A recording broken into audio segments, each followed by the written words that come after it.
ይህን ከመሰለ መቅደስ ወጣችሁ ሌላ አዳራሽ፣ ይሄን የመሰለ ቅዳሴ ታገኛላችሁ? ዓለም ላይ ብትፈልጉ እንኳን አይደለም ራሱን ተመሳሳዩን አታገኙ። ሃይ ኮፒው በቻይና ይሰራል። እንደውም አንድ ሊቅ ምን ይላል? ቅዱስ ጴጥሮስ አልክድህም ብሎ 3 ጊዜ ስለካደው ልቡ በጌታችን ፍቅር ቆስሎ ነበር ይላል። ለዚህ ነው ቅዱስ ጴጥሮስ እፍረት ስለተሰማው ፈጠን ብሎ መሄድ ያቃተው ይላል እንጂ መፍጠን አቅቶት አይደለም ይላል።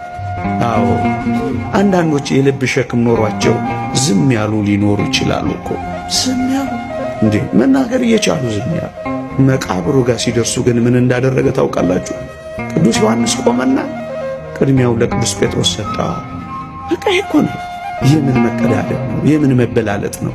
የምን መፎካከር ነው? ወገኖች አሁን ያለን በቤተ ክርስቲያን ውስጥ ያለን ሸክም አይበቃንም? እኔም ተነስቼ ሌላ ሸክም ልጫንበት፣ ያም ተነስቶ ሌላ ሸክም ይጫንበት? ይሄ ትውልድ ያለው ሸክም አይበቃው? ማለፍ የከበደው ሸክም አላንገዳገደው? እኔ ደግሞ ሸክም የምሆንበት?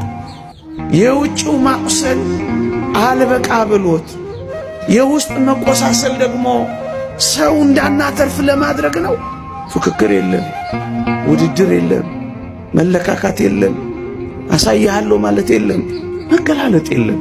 ያቅማቸውን ብቻ ያደርጋሉ፣ ድርሻቸውን ብቻ ይወጣሉ። ወደዚህ ከፍታ የደረሱ ወደዚህ ልዕልና የደረሱ የተወደዳችሁ ክርስቲያኖች፣ ለዚህ ነው አታወርደኝ የሚባለው። እኛንን መጣቀረት ማለት የጀመርነው፣ እኛንን በከፊል ክርስትናን የምንኖረው፣ እኛንን አስመሳዮች በቀሚሱ ውስጥ፣ በነጠላ ውስጥ፣ በስብከት ውስጥ፣ በመዝሙር ውስጥ አስመሳዮች መሰል ነው። በቆም ውስጥ፣ በአስኬማ ውስጥ አስመሳይ መሰል እንጂ ዋናዎቹ ከጀመሩ አይመለሱም።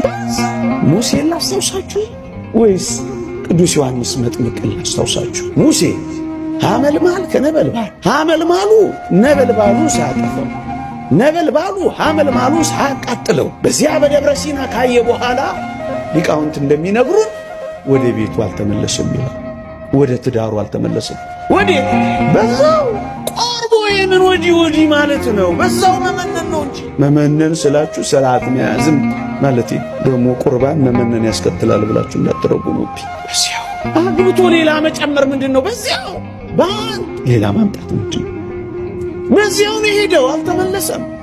ይሄን ምስጢር ካየ በኋላ ለምን ይወርዳል? ቅዱስ ጴጥሮስም እንደዚህ ያለ ይመስላል። አታውርድ፣ ለምን ይወርዳል? ለምን ትሄዳላችሁ? የት አዳራሽ ነው የምትሄዱት? ይሄን ከመሰለ መቅደስ ወጣችሁ ሌላ አዳራሽ፣ ይሄን የመሰለ ቅዳሴ ታገኛላችሁ?